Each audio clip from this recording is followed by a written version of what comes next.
domestic situations, firearms situations, traffic stops.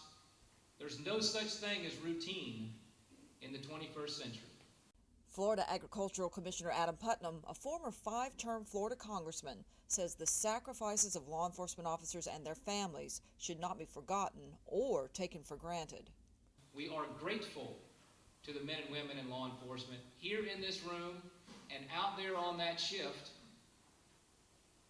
who are willing to put themselves in hostile, dangerous situations to preserve a quality of life that all too many of us take for granted day in and day out. Commissioner Putnam was the featured speaker at the Okaloosa County Sheriff's Office annual Memorial Luncheon. The focus here, to show appreciation to all who put on the badge each day and to honor those that died as a result. In the past year, that includes 3 officers from across Florida: Leon County Sheriff's Deputy Chris Smith, Tarpon Springs Police Officer Charles Condek, and Ocala Police Officer Jared Forsyth.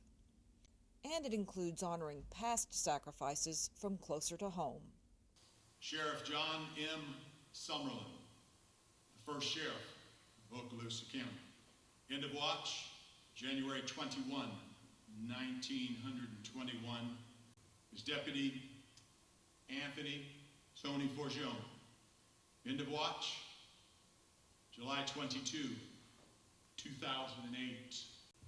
Deputy Bert Lopez. End of watch, April 25, 2009. Deputy Warren Keith Skip York. End of watch, April 25, 2009. Cause gunfire.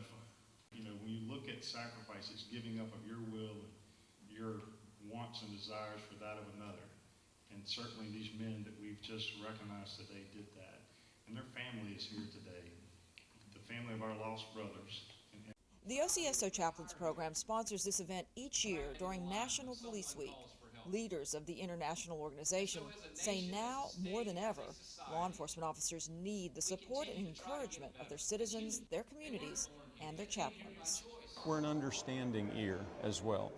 Not just somebody who sits in an office with a shingle, but somebody who lives the life with them, rides with them, walks with them, understands the culture, understands what they face, and can still bring, we hope, a sense of peace and God's presence into a world of turmoil that they have to be in each and every day. Well, it's so important for our communities to rally behind law enforcement. You know, the struggle between good and evil is a timeless struggle, and it's often a characteristic of our country that we're ungrateful, and we're sitting on a 43-year low in crime and yet questioning how we got there and questioning the men and women who make that possible, the thin blue line. And so this is an opportunity, I think, for the community to come together and hear and stand here on behalf of the men and women who are willing to go into dangerous situations where they don't know what the outcome may be, to lift them up, lift up their families, because this is a family sacrifice, and say thank you. Thank you for the commitment that you make to our neighborhood and community and state's safety and security, and making this a high-quality place to live and work and raise a family.